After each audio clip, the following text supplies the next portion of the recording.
శ్రీమాత్రే నమః. ఓం నమో భగవతే శ్రీ అరవిందో మేర. Study of Savitri 14/10/2020.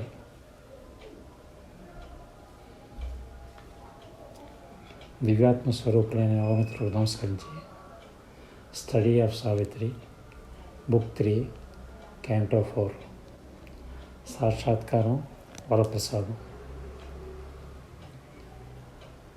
మనిషి భూమిపై నడయాడకముందు ఏ విషమ సమస్య లేదు. మానవతకు పైన ఊర్ధ్వచేతన గల జీవులకు ఈ విషమ సమస్య లేదు. మనిషితోనే ఆలోచన, వివేచన, ఆత్మవిచారణ, అంతర్దృష్టి అన్నీ మొదలైన పిదపనే ఈ సృష్టి ఒక విషమ సమస్యగా తయారైంది.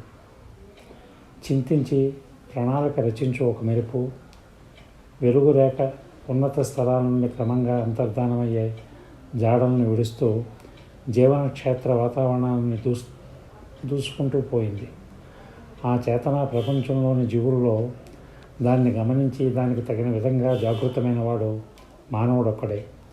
అతడు నిరర్ధకంగా ఆ విశ్వ స్వప్నాన్ని పరివర్తనం చెందించ కాంక్షిస్తున్నాడు. వాస్తవం చేయాలని అహర్నిశం శ్రమిస్తున్నాడు. విశ్వానికి కావాలన్న అర్ధ ప్రకాశిత అపరిపూర్ణ జ్ఞాన అసంపూర్ణ చేతన క్షేత్రం నుండి మనిషి అవతరించాడు. మనస్సు ఇంకా వికసించిన వైశాల్యతతో అతడు ఒక విదేశస్థుడు. అనంతుని అనేక శక్తుల నడకల మధ్య అతడు తరచూ ఆవాసం మార్చుకుంటూ పయనిస్తున్నాడు. అతడు ఎడారి స్థలంలో జీవన గుడారాన్ని వేసుకున్నాడు. ఈ భూమిపై అనేక దివ్యశక్తులు అనంతంగా తెరుస్తున్నాయి. వాటి మధ్య అతడు అనేక దేహాలలో జన్మజన్మకు దేహం మార్చి ఆవాసం ఏర్పరచుకుంటూ జీవిస్తున్నాడు. అతడు జీవించే ఈ భూమి కూడా, భూమి మీద ఉన్న ప్రకృతి కూడా భగవంతునికై అతని కల దాహార్తిని తీర్చే జలాలను లేని ఎడారి ప్రదేశం లాంటిది. అందులో అతను పక్కా ఇంటిని కాక తాత్కాలికంగా ఉండే దేహమనే గుడారాన్ని వేసుకుని జీవిస్తున్నాడు. స్వర్గం అతన్ని ఊర్ధ్వం నుండి సర్వకాల సర్వావస్థలోనూ గమనిస్తూ సంరక్షిస్తూ ఉంది. ప్రకృతి గృహంలో అతను శాశ్వత నివాసి కాడు. ప్రకృతి నుండి విడిపడే అవకాశం అతనికి ఒక్కనికే ఉంది. అందుచేత అతను ప్రకృతిని చికాకు పరుస్తూ తన ప్రస్తుత స్థితికి చికాకు పడుతూ ఉండే జీవి. ప్రకృతిలో అలాంటి జీవి అతను ఒక్కడే. భావం యొక్క అస్థిర తీరాల మధ్య ప్రయాణిస్తూ ఉంటాడు. ప్రతి భావాన్ని పరిశీలించుకుంటూ దాని తీరాల దాకా, అంచుల దాకా పోతాడు. అక్కడి నుంచి మరో భావం కూడా ఇలా భావాలు విహరించే తీరాల మధ్య సంచరిస్తూ ఉంటాడు. అతడికి తెలియని వాటిని తెలుసుకోవాలని, అందమైన దివ్యశక్తిని సొంతం చేసుకోవాలని ఎప్పుడూ సాహసిస్తూనే ఉంటాడు. సుదూరానున్న మార్మిక ఆధ్యాత్మిక దివ్య ప్రకాశానికి సంబంధించిన వాడు దేశదిమ్మర్లా పరదేశంలో ప్రకృతిలో సంచరిస్తున్నాడు. విశాలమైన రహదారులలో భగవంతుని ఓ చిరు విస్ఫులింగం అతడు. ఆ రహదారులన్నీ భగవంతుని వైపే దారితీస్తాయి.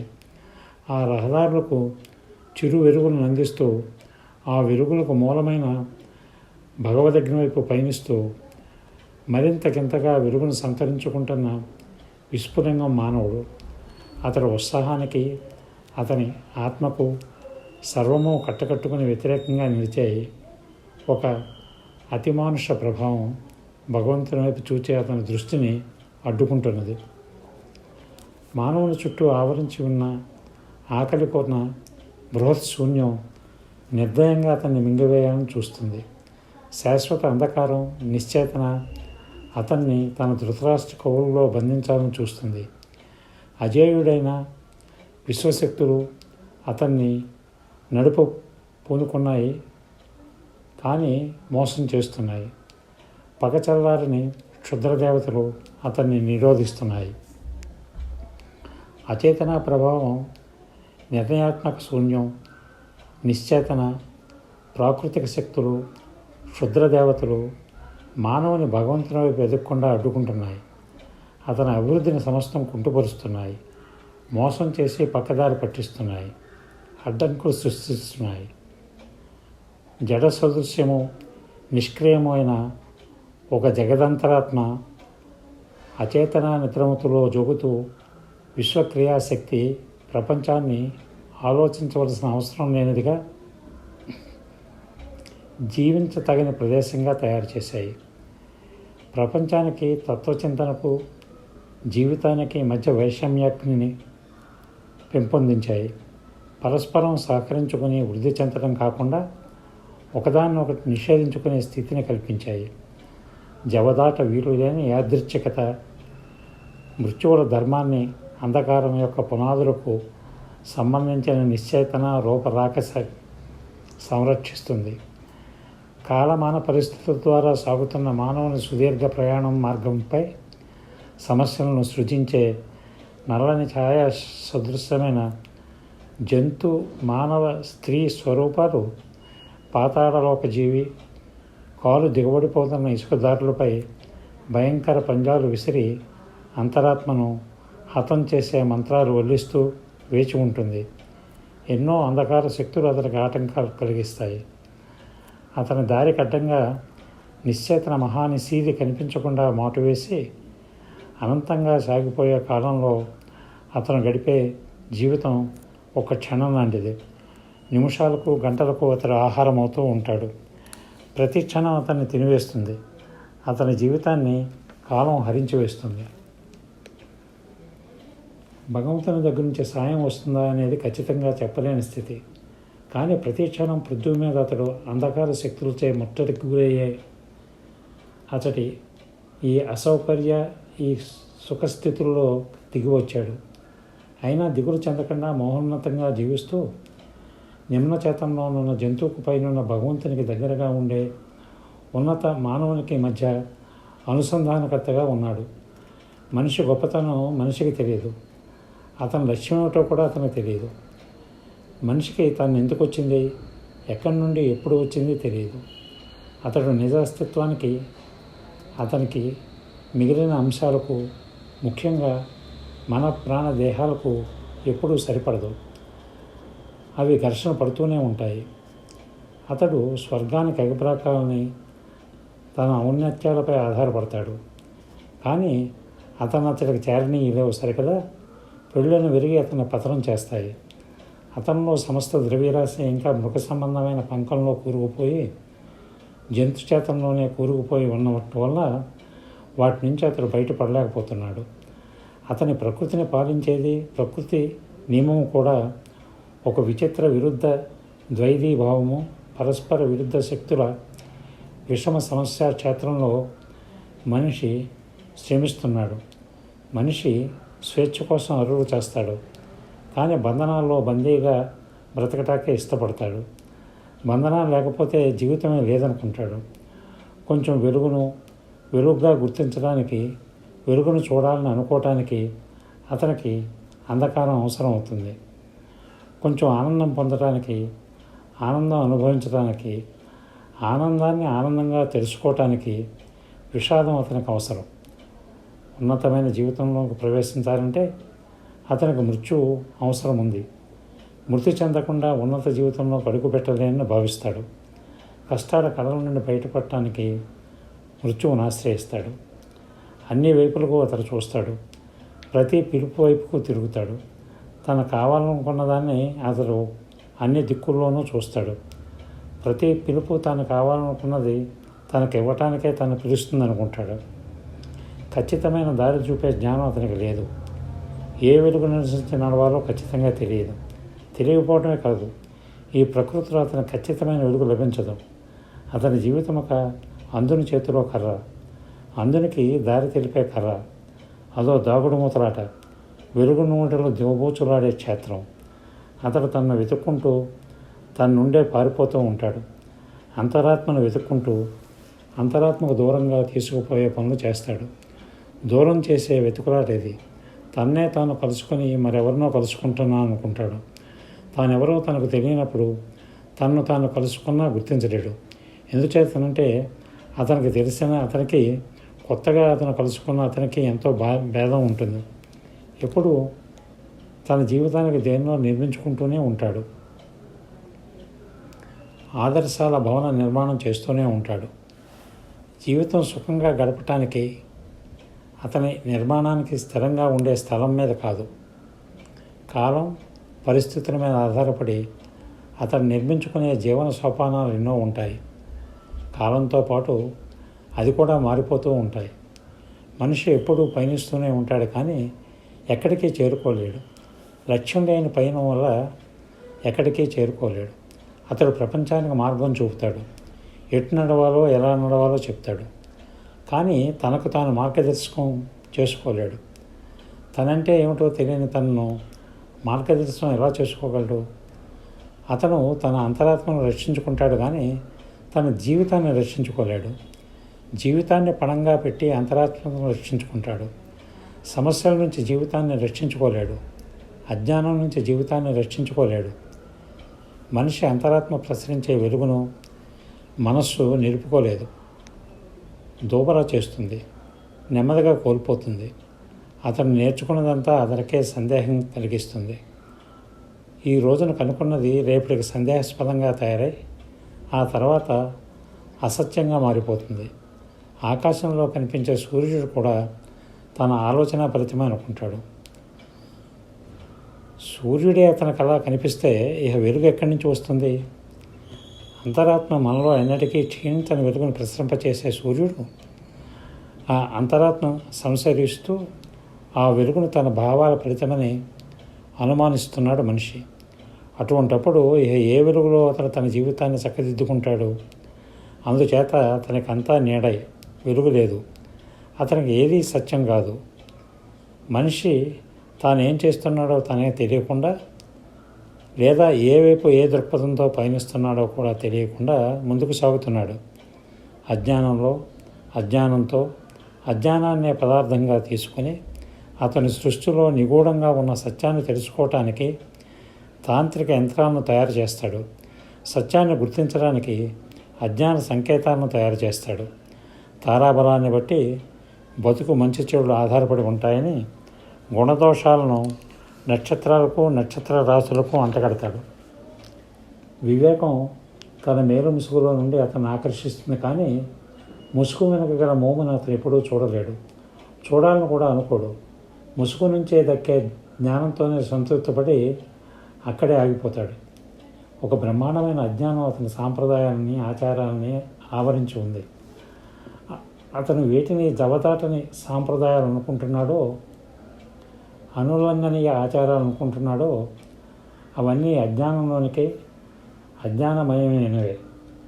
భౌతిక ప్రపంచ రహస్యాన్ని, నిష్క్రియారూపం గల విశ్వరహస్యాన్ని తెలుసుకునే పని మనిషికి అప్పగించబడింది. అతను తెలుసుకునే రహస్య క్షేత్రాల్లోనికి ప్రవేశించి లభించిన అనుమతి పత్రాలు నకిలీవి. అతన్ని గుర్తించి అందులో రాసింది కూడా అబద్ధమే. అతడు అసలు ఏది కాదో అలా ఉండేటట్లు బలవంతంగా తయారు చేయబడ్డాడు. అతను పరిపాలించడానికి వచ్చిన అచేతనచే అతడు పాలించబడుతున్నాడు. దానికి విధేయుడై ఉన్నాడు. మనిషి తన అంతరాత్మను సార్థకం చేసుకునేందుకు పదార్థంలో కూరుకుపోయాడు. భౌతిక ప్రపంచంలో విశ్వరహస్యాన్ని తెలుసుకునేందుకు ఆత్మరూపుడైన మనిషి అనాత్మరూపంలో బతకటానికి తప్పుడు పత్రాలతో, అబద్ధ వ్యక్తిత్వంతో ప్రవేశించాడు. దొంగల భౌతిక ప్రపంచంలో ప్రవేశించాడు. అతడి పదార్థ రూపుడు కాదు, కానీ అలా బతుకు అతనిపై ఒత్తిడి జరిగింది. అక్కడ అచేతనే అధికారం చెలాయిస్తూ వచ్చింది. దానికి విధేయుడై బతుకుతున్నాడు. పదార్థం ఊబిలో కూరుకుపోయి అంతరాత్మ కార్యాన్ని సాఫల్యం చేయాలనుకుంటున్నాడు. యమన స్థాయిలో ప్రకృతి చేత నడుబడే ప్రకృతికి బానిసైన రూపాలు ఉన్నాయి.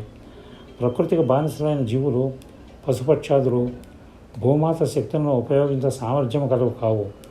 అందుచేత ఆమె మనిషి అభివృద్ధి ద్వారా వేచి ఉండి తన శక్తుల్ని అతని చేతుల్లో పెట్టింది.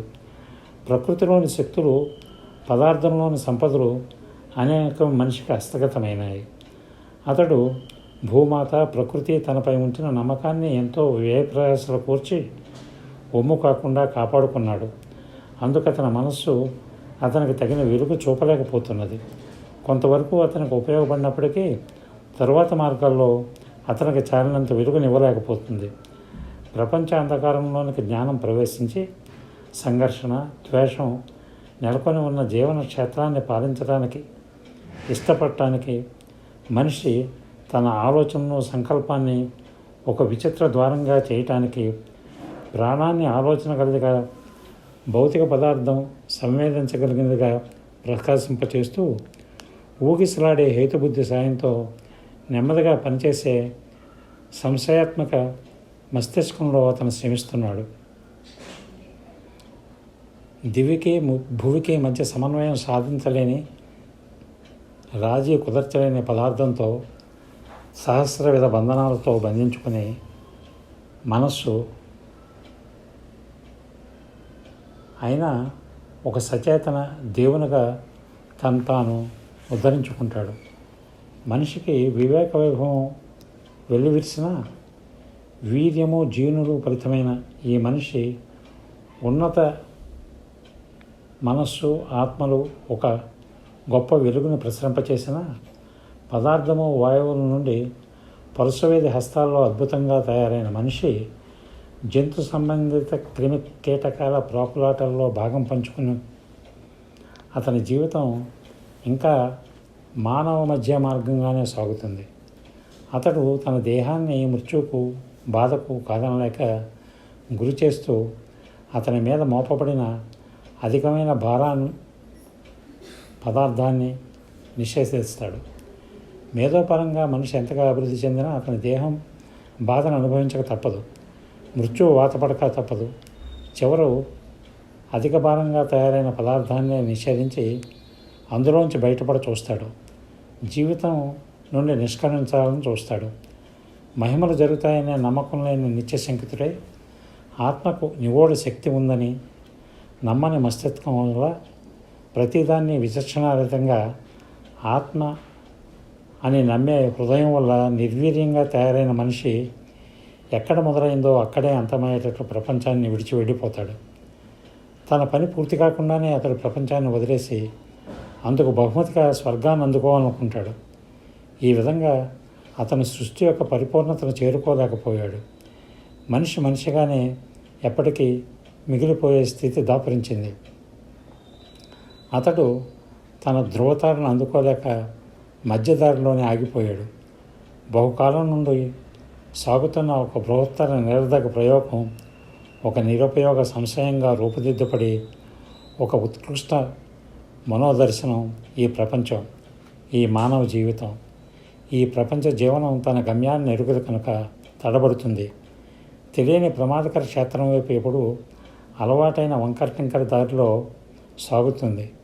ఎంతో ముందుకు పోయిన తర్వాత తిరోగమిస్తూ ఎంతో కష్టం, కఠినాతి కఠిన విజయాలను సాధిస్తుంది. కానీ ఖచ్చితమైన ఫలితం లభించదు. నిరంతరం గెలుపోటములు తేలకుండా, మిగుంపు లేకుండా సాగే క్రీడ ఈ ప్రపంచ జీవనం. దేహ పరిణామాల కన్నా అతిపెద్ద వస్తువుతో ఒక ప్రకాశమయ మహాకార్యం ఇంకా బయటకు రావాల్సి ఉంది. ఒక బలీయమైన గుడ్డిదైన ప్రకృతి ఆశతో ముందుకు సాగాలని ప్రయత్నించి కోరబడిపోతుంది. దైవ సంబంధం గల యాదృచ్ఛికత వల్లే లభించే కానుకల బలం మీద ప్రకృతి మనుగడ సాగిస్తుంది. దేహంతో పోలిస్తే దానిలోని సత్య పదార్థం, అంతరాత్మ పరిణామం ఎంత, అలాగే విశ్వాత్మ పరిణామం ఎంత. అంత పెద్ద పరిణామం గల వస్త్రంలో అసలు సత్య వస్తువు తన మోమును ఇంకా కనిపించకుండానే దాచి ఉంచింది. యాదృచ్ఛికంగా లభించే దైవశక్తులతో ప్రకృతి మనుగడ సాగిస్తుంది. ఓం నమో భగవతే శ్రీ మాతారవిందాయ శరణం మమ. ఓం తత్సత్.